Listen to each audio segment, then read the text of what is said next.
Season 5, episode 7. That's a good. Oh, that's another one, eh? What's another one? Fill me in. Another product. Oh, what's the Yeah. product? Well, I think that it's more when we start to actually start our streaming service. Our streaming service. Yeah. Yeah. I think it's Big Eddie episodes. I like that. Today on the episode, Chris and I are going to talk about. I like that. I think that's the Dude, title of this you episode. said it. Episode. Oh my god. F is sewed. Awesome. New word, Awesome. baby. It's a decoded episode. We call it an episode. There we go. Where do we go from there? We're done. Mic drop. Done. I'll jump in. This week I had more moments than not of nailing it. I felt like I got my checklist done. It was also a week where other people completed my checklist for me. Mm. So, and that's kind of a funny feeling. I'll say it's bittersweet. So you map out the stuff that you think you need to get done for the week. So I use Google Keep. Props to Google. I use Google Keep, and I'll just put November 1st to 8th, hashtag to do, so that I can always find the to-do lists, pin it so it stays right near the top, the one that I'm always working on. And I'll put the stuff in, and I'm constantly populating it with the stuff that I need to take care of during the week. I find that digital version of the to-do list is good because it's multi-platform. I have it on my phone, like I have it everywhere I need it to be. As I'm adding stuff to my list throughout the week, and my list always starts, like, not always, typically my list could start as soon as I know. So for example, 2 weeks ago I needed to get a prescription refilled. So I already created the list for next week. And just on it is one of the first things on it is like, I need to go back and talk to shoppers to get that prescription filled. So it's like my long range too. Not exactly efficient. There's probably better ways to do it. I could probably put stuff just right into the calendar as reminders. But what I've trained myself to do is to constantly check my to-do list, which is, it's taken me a long time to figure out what that is. Post-it notes don't really work that great. Yeah, so it's the system that works for me for now. So the things that I've been that I populated for this week, I would say about 25% of them were taken care of by other people, which is kind of a funny thing because I don't know. I kind of like checking things off my own list, which I still did. Props to the system for taking care of some stuff for me. But I still checked it off my list as if I did it. I guess I just checked it off because it was done. And part of the things that I had on the list is that I'm chasing supports from the system for a student that I work with, that I support. I'm a CERT. So this kid needs some supports that are beyond our school. And so I had several items on there on the list, and one meeting that I had 2 weeks ago where I got to speak to the strengths and needs of this kid, the complexity of this kid. And then we had the fall break week off. Then all of a sudden this week stuff happened. Yet at the time I was told, well, we're not sure if we can do that. Let's wait and see. But I guess the right words were said in front of the right people. And now my list for next week includes clearly actionable next steps for this kid. So yeah, this past week, there was a certain kind of nailed it feeling. And I don't always. And it's funny, what I'll often do, since those lists are all there, I can go back in, and they're good reminders too. So I'm trying now to figure out when I can schedule. So sometimes using the list and scheduling is two different things. Well, it's always two different things. But I'm trying to put in there, when do I go back in and review old lists to see if there's anything that I forgot to do? And that was the one thing that didn't work that great with paper copy of lists, because, well, it's easier for me to lose paper. I try to figure out some kind of ninja level highlighting, and I still do it kind of like, for example, if I'm doing paper notes, which I do for my anecdotals and my communication, which is interesting. I told you about this. It was like old school, which is new school for me all of a sudden. I have my communication binder, and in there, I use a pink highlighter. I've almost always done this. Pink is always for if I write something in my notes that needs to be actionable, I'll highlight that in yellow, and if there's a person's name, I'll highlight that in pink. So I can easily go back through the paper if I'm looking for a particular name of someone. I just scan through the pink highlights. And if I'm looking for a particular thing that I said I was going to do or needs follow up, I'm looking either for yellow or orange. It kind of depends on which one I have at hand. But pink is always the people, pink for people, orange or yellow for the to do list. Why did I say that? Because I need to figure out a way to go back and check those old lists, because sometimes the lists are longer than what I'm able to do. Yet it's stuff that is really anchored into that week. So I won't put it on a new list. I just leave it on that week, because it's also important to me to know, like I went back, I looked yesterday, last night when I got home, I was looking at lists, and there was something that was scheduled on a to-do list. It's scheduled to be done within that week that I hadn't done yet, and that was 3 weeks ago. There was another item that was actually, it happened, it kind of took care of itself naturally, which shouldn't, but just consequence kind of changed. Time and consequence changed the fact that I didn't have to take care of that item anymore. So it's funny. But this particular week, I managed to actually this morning, as of this morning, because of an email that I sent, I can sort of tick the last, and I got a fresh week, all fresh week next week. I got some stuff already on it, but you know, nailed it. I am very happy to hear that for you. Is it a thing? It's kind of a thing. It's a thing for Yeah. sure. For sure. What do you use? I don't think we've had this combo. How do you track your to-do list? Um, One of the ways I track them is by email. So I will How? I I like um that. Are you using something flags and categories and all I that kind do, of stuff? well, let's not.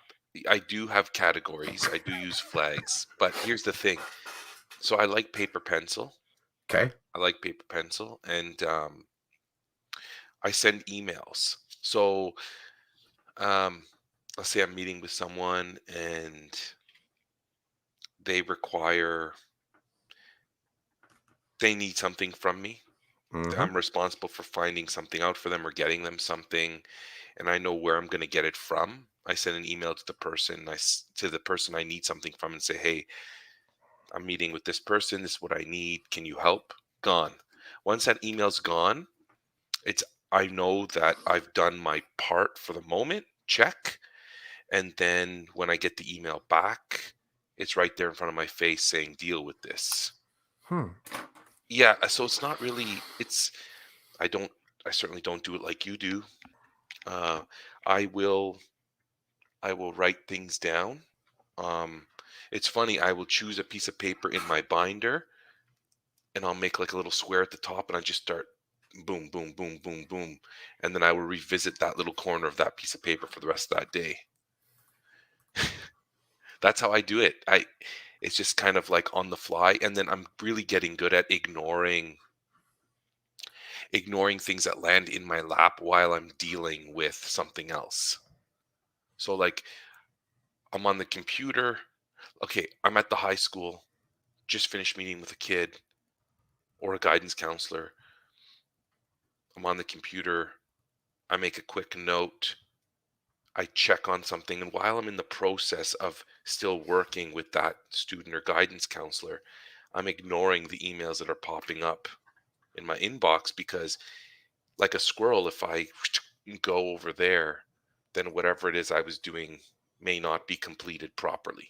Mm-hmm. So it really is like for me, focus, um, a delayed gratification in some ways because some emails are more interesting to me than others, but I can't go there yet. I need to leave it. Just stuff like that, I guess. You know what I remember I told you how I like to build. I like. Do you remember me talking about? I really appreciate being efficient. I try to be Mhm. efficient in my flow and how I move through spaces. Um, and I think I told the story once or twice about encouraging my kids. Like, if you're leaving the kitchen, check to see if there's any recyc. Take the recyc out to the garage because you're walking right past, and probably they put the recyc there in the first. But we have like a corner of the counter where it just gets stacked, right? And I say, look, like, well, I talk to them like it's important to them, which I don't think it necessarily is, because I say you're gonna save time, and they're like looking at me like, well, we hadn't really thought of it time saving. We just weren't gonna do it. So they were saving time by not doing the task. So I'm giving them work that if they do it on their own will take time, but I can encourage them to do it in less time. So I feel like it's a gift I'm trying to encourage them to do. So they uh, encouraging them to bring that. I said along the way, check to see if you left your hoodie at the base of the stairs, take it up to your room. And that's like one trip, and you've like pa pa pa pa pa, like you've taken care of a bunch of little things along the way. And then the overall flow of the family's better because we're not, stuff on top of stuff on top of stuff on top of stuff. Um, I feel like, and I still try and operate that way for myself. So even as simple as I'm sitting here, I can see when I get up from here, I can see where I've left two pieces of paper on the printer that I should take and file that right away as soon as I walk past, like just to get the job done, the satisfaction of the checklist, right? Get it done. Um, I also know that I have to still check this out. So lazy guy. I don't think I've scanned these in yet. I've had these sitting. So that's episodes 3. Remember that one from back in the day, the Apple? I do, yes. Yeah. So we'll go back through some. Well, how about this one? I like this one. The one you feed episode. Yes, That yes. was cool. The one you Um, feed. the one you feed, yeah. Oh yeah. This one was cool. I liked how the habit anchor. Yep. That was cool. Okay, so I'm just totally taking up time now. That sort of getting to the edge. Oh, So yeah. you get the feel, right? You get the feel. Yeah, the Halloween episode. Halloween's like part 1 and 2. The spooky Oh, episodes. wow, cool. So I have all those still like to post away. So, anyways, here's the thing. Here's what I'm leading up to, and it's funny to observe.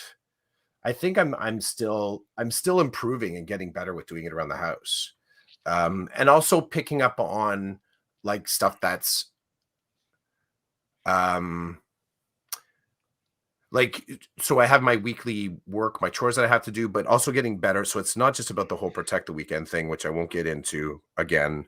It's also what does protect the next weekend look like? And the next weekend. So how am I sort of trying to think forward a little bit? Here's what I'm noticing, and I'm wondering if you're noticing this with your position right now.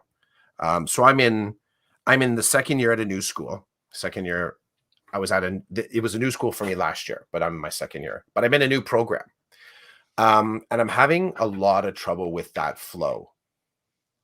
I'm not moving through spaces in a way that I feel like I'm optimized at all. Um, like simple stuff like I'll send something from my computer. I don't use the printers and photocopiers a lot. Most of the work that I do with the students is digital. Um, or an actual artifact of something that we're building or creating. I don't print a lot of paper that has words on it for the students. But twice this past week I did. Both times I went to the photocopier, I left my photo card in my backpack. So then I had to walk back.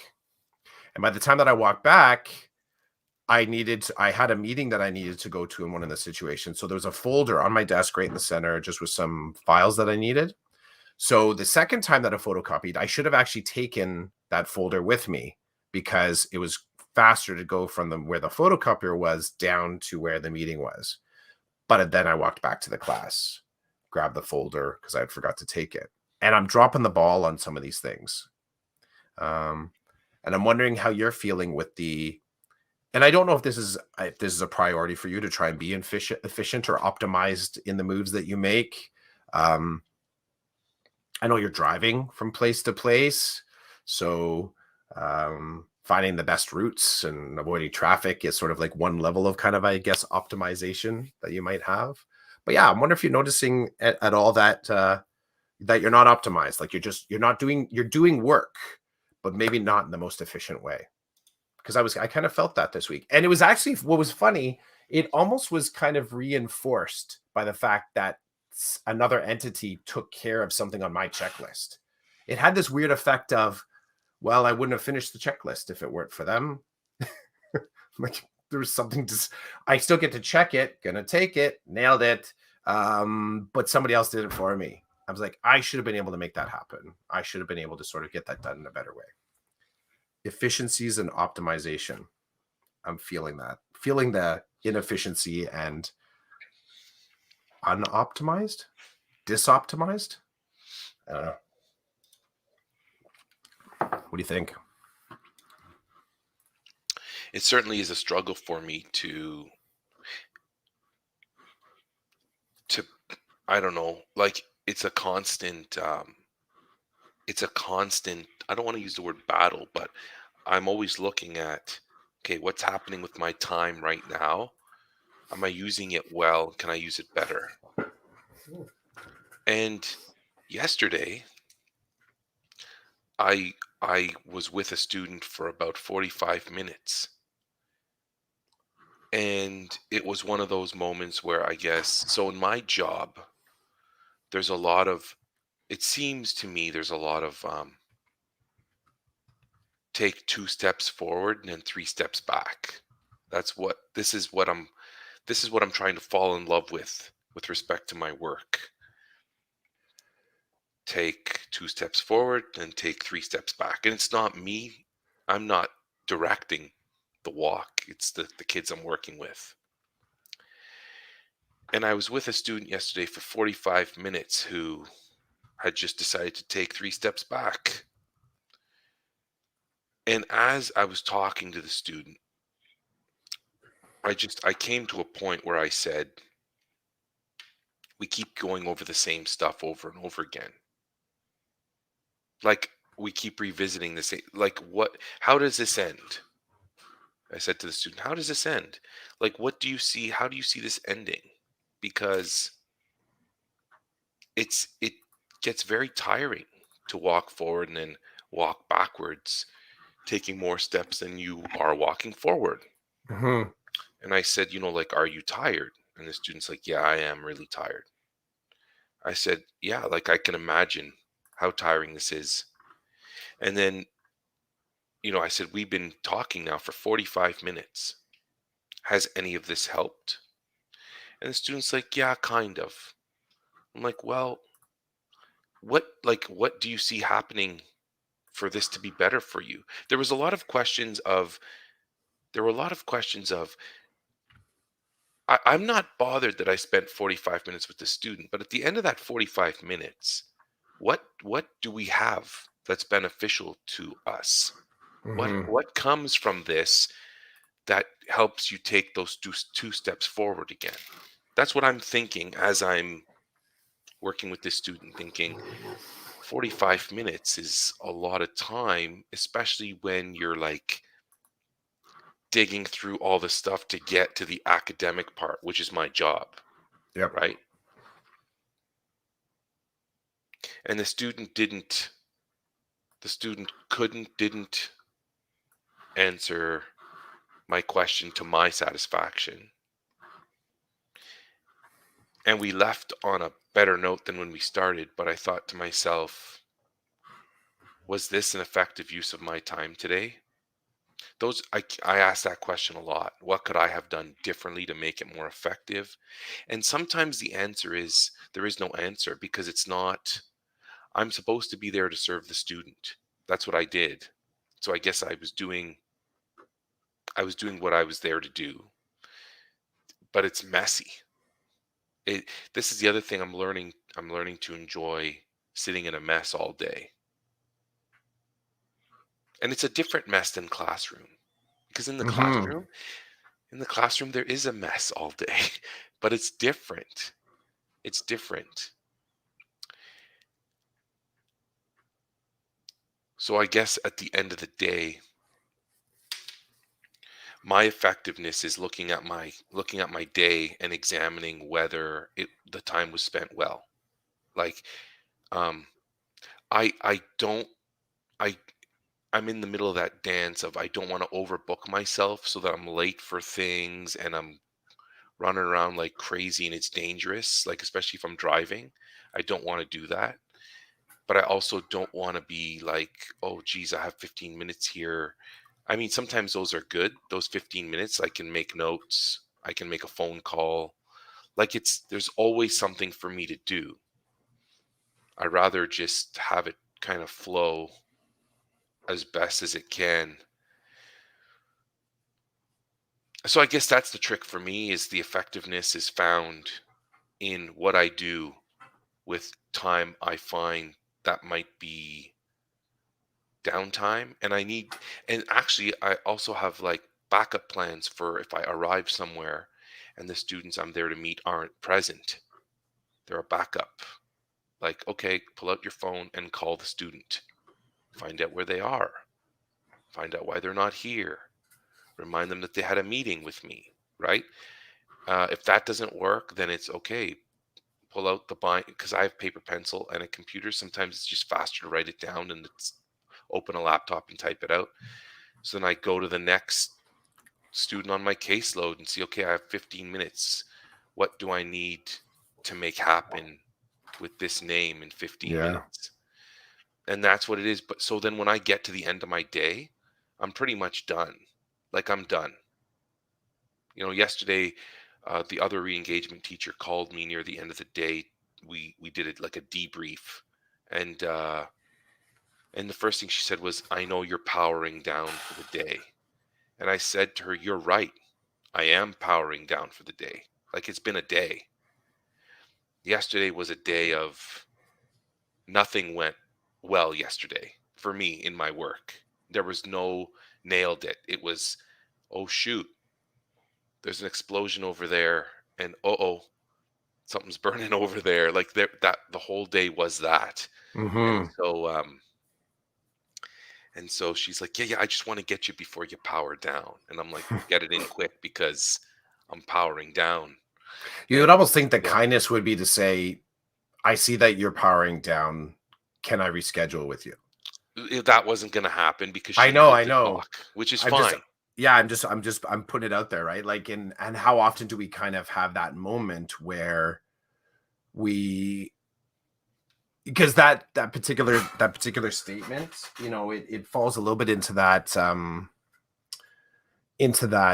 realm of sorry to bother you on the weekend emails, or sorry to send this after work hours emails, or can we just have a little conversation about this thing kind of emails. And it's front loaded with a little bit of the compassion. And I get it, you choose, buddy, you choose to have the conversations when you want to have them.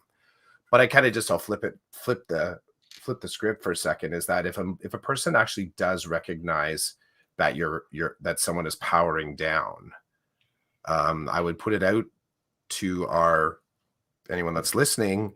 um Maybe it's a good time to not talk about the thing you want to talk about. Maybe it's better, like, if you actually do, like, is that not one of the kind of like primary tenets of compassion, that if you notice that someone is is powering down and maybe not optimized, that you would actually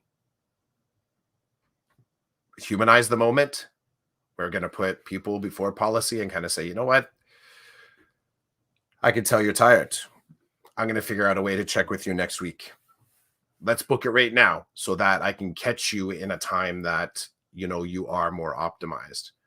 Again, you choose, you decide if you want to take that meeting on. I think there's something for us all to kind of learn in that, whether we're accepting the meeting or you're posting the meeting, that if we do honestly recognize that the thing that we're doing is one more thing for that person to deal with, don't give it to them.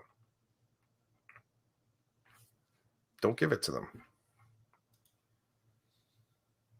We've gotten used to accepting that people don't accept that we're busy. We've gotten used to it, right? We've gotten used to saying, sure, sure, sure, sure. Give me a second. Give me a second to breathe. Okay, I'm good. Go. The fact that we're using, a race language also means like the clock is ticking. So say what you need to say so that we both know you said it. You know you said it. And we both know as we walk away, we're probably gonna have to meet again about this. Tricky, yo.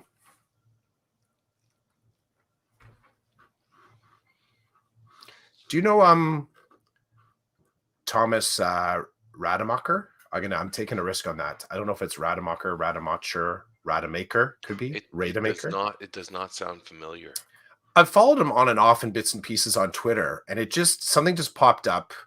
He posted an article onto Medium. His Twitter post is, "This year the students need more from us, and many teachers have less to give. Something has to change for the good of all of us." And I cracked it open. I tagged him, I messaged him, I said, "Great thought, talking about feeling disoptimized right now with our kids." So it popped up 10 minutes ago in my feed. It's funny how sometimes the universe is you remember we talked on the on-ramp about that. You get that feeling in your head like you're the only one going through it, so why bother mentioning it? And everyone in the room is having that exact same moment, so no one talks about shit. Like, it just right. But this is a moment like I get to peek into Tom's head a little bit. So what his post on Medium is, "I hate being bad at this." He talks about how he has a losing my shit checklist. He said it's snapping at the little stuff. So this is his list: snap at the little stuff I would normally laugh off or coach through, threaten to teach from textbooks, go sit at my desk for a while, overcompensate with excitement, and disproportional praise. That's huge. That one's huge.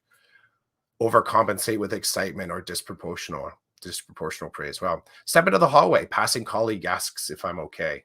That's a one. Give up on little things. Someone might say that's optimizing or being efficient, right? Don't sweat the small stuff kind of a moment. Try to have a heart-to-heart with class. That can go well, unless the next point, heart-to-heart, turns into a blamey lecture. So that's trouble. Sit on the back counter. Yep. That one kid who gets it, asks if I'm okay. Yep. Yell, plead to the whole class, even though there's like 3 kids I'm talking to. That can happen too, when doing system positions, right? Getting swept up in the because I said some of the language that you use in the work with the kids you're working is that languishing. Like, we have this whole languishing cohort, yet every kid really is different, right? Step back into the hallway again. Passing colleague just says yup because they're losing it too, or sit back at desk and put head in hands. All of us are tired. All of us are doing too much. When everyone is working beyond their capacity already, even a good idea can be a bad idea. What I need most is help doing the most important part of my job well, which this year means my day should be devoted to the students in my room.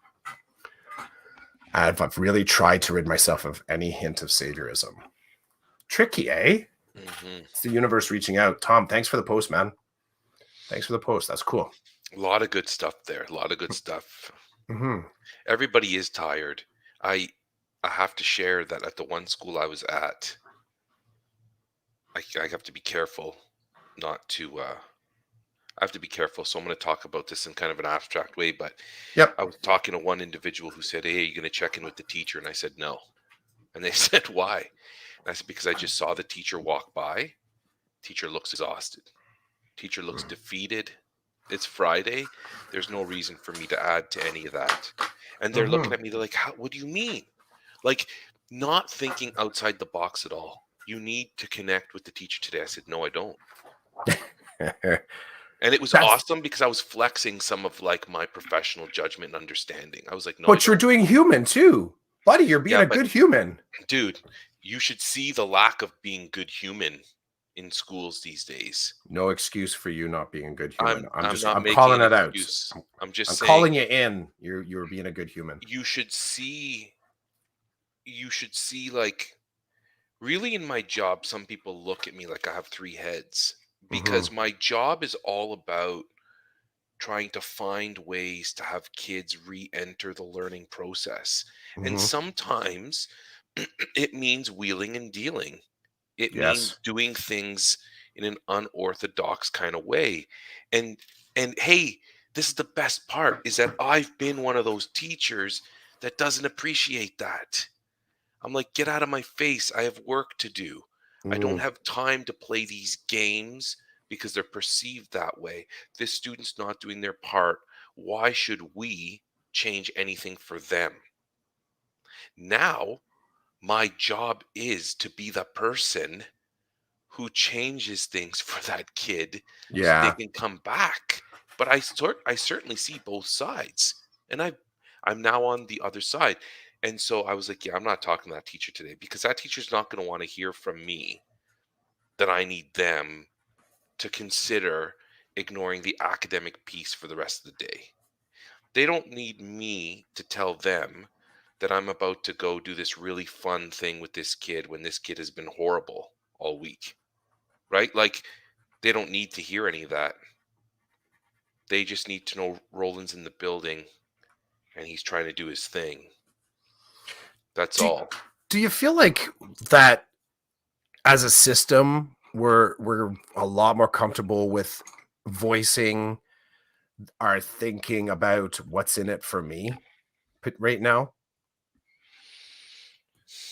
That as it and like we're quicker to sort of scrutinize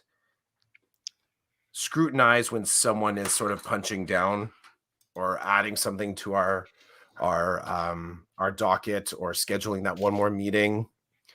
I Do you think, feel like people are saying like they're finding a brave? What's in it yes, for me? well, and people are very, it seems like these days people are much more, um, they're less likely, sorry, they're more likely to push back when you say, Mhm, yeah, we need a meeting. They're more likely to say, no, I'm not doing that. Um, but this has been a thing in education forever.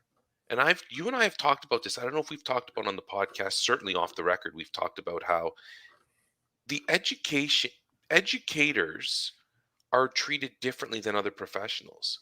We are expected to do things that other professionals wouldn't do unless they were paid for, or th- there are like boundaries I feel around other professions that don't exist in education.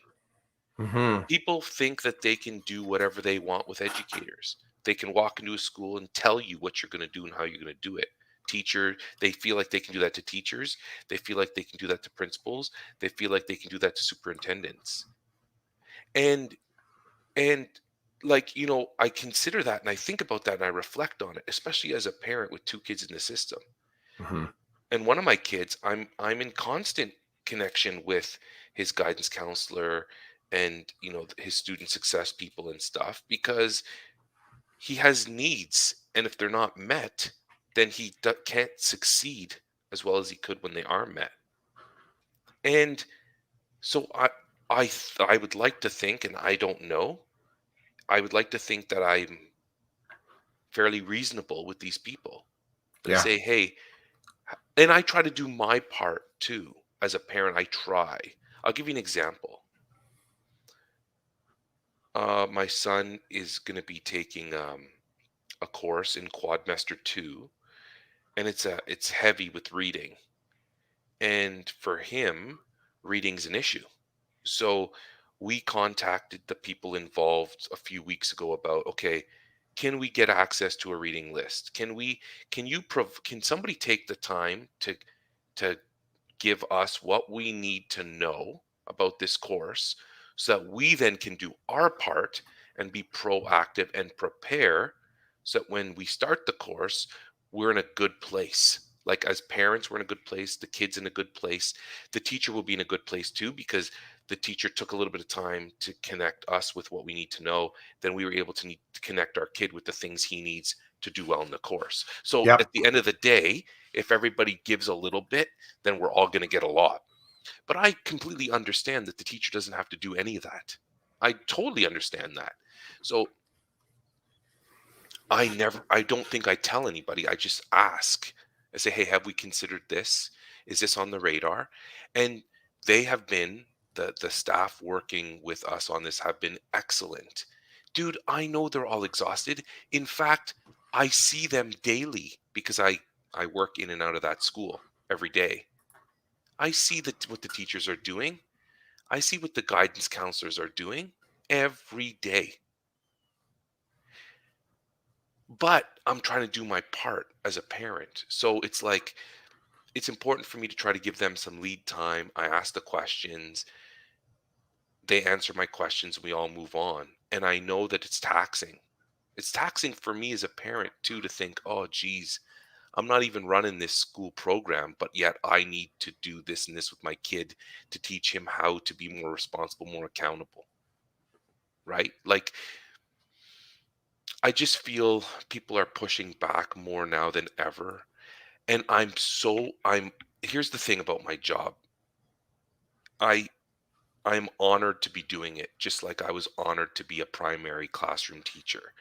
With all the nonsense and the shit rolling downhill all the time, I still feel honored to have this position and the work that I'm doing, um, because it is a pleasure to get to work with people and learn from others. I had an administrator say to me the other day, "We got nothing left in the tank in this building." And Mhm. when I see the The staff, collective, do you the think is collective, the the collective principal, tank? the principal is saying to me, "We can't keep doing what we're doing. We don't have the energy. We don't have Mhm. the morale." The principal's telling me this. I'm like, two thumbs up to the principal. I'm like, you're woke. You know what's happening in your building. You know that staff are taxed. You know that something needs to change because what's happening is killing this school. The principal knows that. And so I look at the principal like, well, I guess I better step up and give you my best so that I can try to help this building move in a better direction. And that's the same building where that teacher was. And I said, I'm not talking to her today. I saw her walking around and the look on her face, she looked tired. She looked spent. And this is a new young teacher. These are the people that are like exploding at the seams, wanting to do everything. And she didn't look like that to me. So, and I can feel it in the building. I walk in and I know people are looking at me like, "Oh, what's he doing here? He gets to walk in and walk out." I know they're thinking that because I've had those thoughts too about people from the system walking in and walking out. Mhm. I'm not dumb. I know. And they're probably thinking he's got nothing to do and I'm doing report cards and he's got nothing to do. And this is where I land on that. I land on I am working hard, but I certainly understand how hard the classroom teachers are working and what's on their Mhm. plate. Dude, I come home and my wife says, "How was your day?" And I think about how I answer that question because I know what her day was like. And I Mhm. see her on the couch writing report cards while I'm floating around doing whatever, right? Like, and she realizes the stress that I can allow and that enters into me. She Mhm. understands that stress. It's different from hers, but it's still there. Everybody has a little bit of it. Yep. So, yeah, the boots on the ground, as Carlos would say, I, I am and my wife said to me today, I wonder how long it will be before you stop being aware. I am still very aware of what's happening with those people in those classrooms. Very aware to the point where somebody will say, "Go talk to the teacher," and I'm like, "Nope." And they're looking at me like principals are like, "What do you mean no?" I'm like, "It's their planning time and you want me to take that away to talk about my no, I'll find another way to talk to them. It's not going to be Mhm. during their planning time today when they don't know I'm supposed to be here. Not doing it." Like, hey, it's again, you're reinforcing or reiterating, your personal example of how you recognize that the one more thing is by adding the one more thing, it's an act of hostility.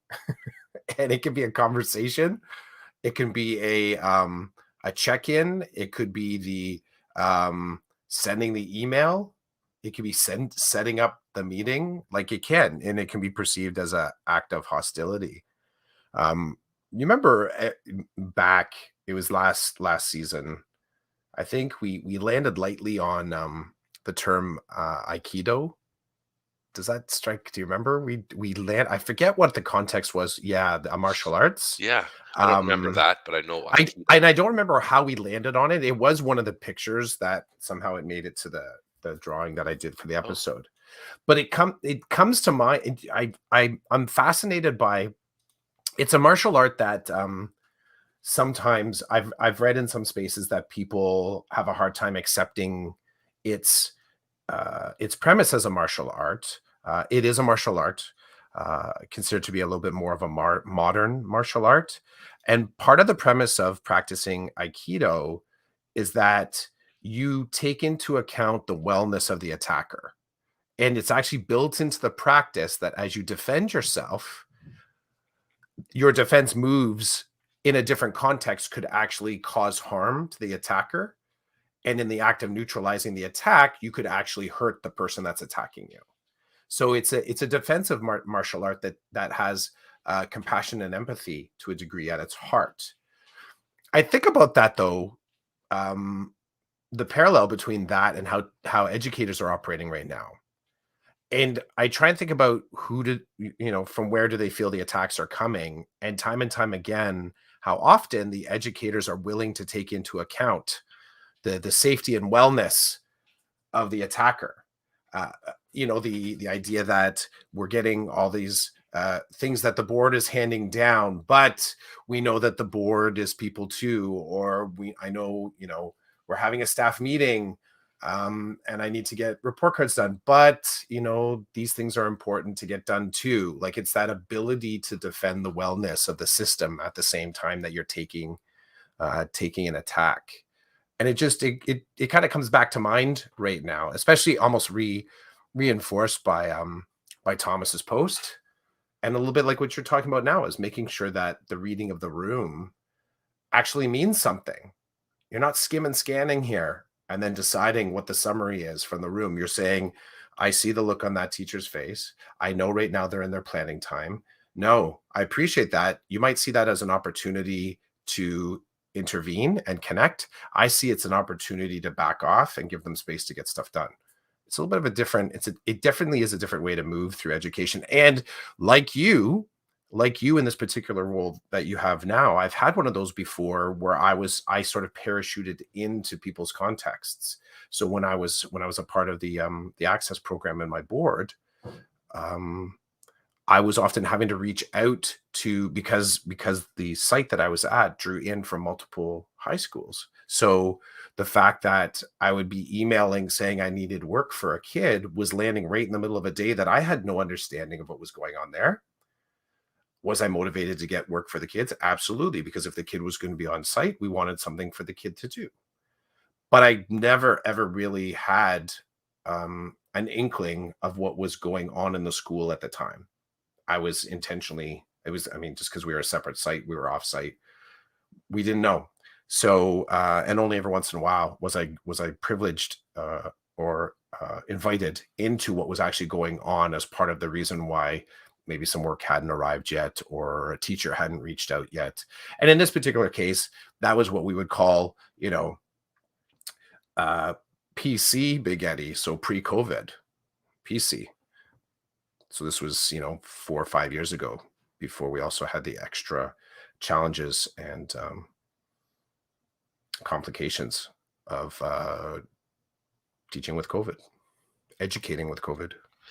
PC Big Eddie. Yeah, Oof. Big Um, Eddie I PC. I heard the term this week or read the term Big Edwina as well. Big Eddie and Big Edwina. I'll be the one to say that Big Eddie is a non-gendered term. I like it. Yeah, it's weak. I appreciate the Edwina, um, distant cousin, maybe. Um, Sister. Forget could distant cousin, dude. Again, yeah, They're we could like even say that the Edwina word neutralizing gender on that one as well. So who knows? Big Eddie. Yeah, Big Eddie. Big Eddie never stops rolling. With love. Roland or rolling. Can you? Oh, are those nails that have been bent? Is that what I see? Pretty much.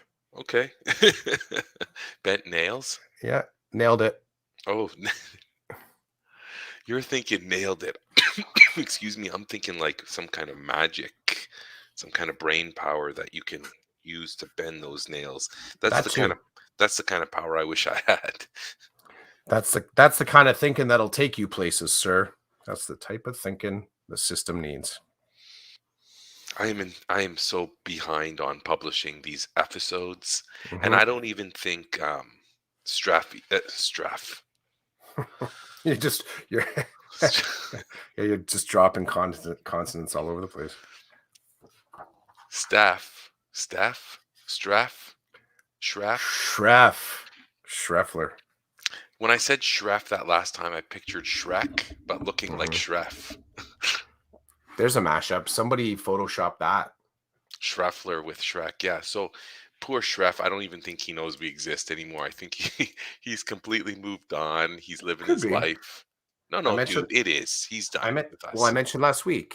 Busy guy. So Oh yeah, he's a vice principal, right? I think so. Yeah. Yeah, VP, leading, doing his thing out in Florida. I love it. Yep. Um, I'm so behind. I was gonna do it this morning and I didn't. It was like lots of episodes that I got to catch up on and push out. Yep. Peeps can. All of our content is on there and available on YouTube. So True, true.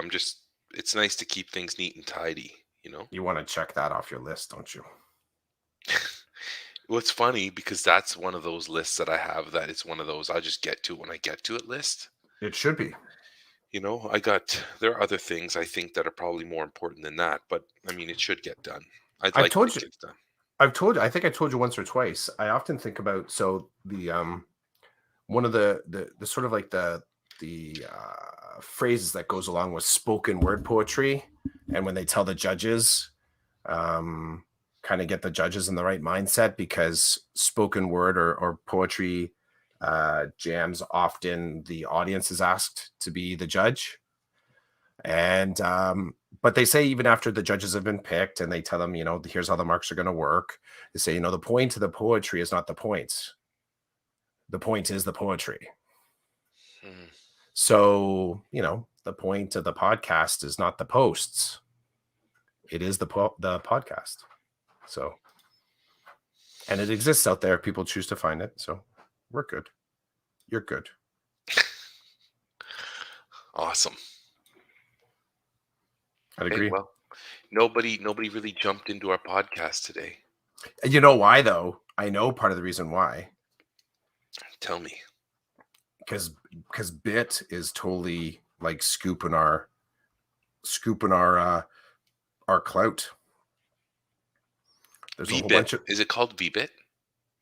what for virtual Bit? I think the hashtag is VBit, but I could be wrong. Yep.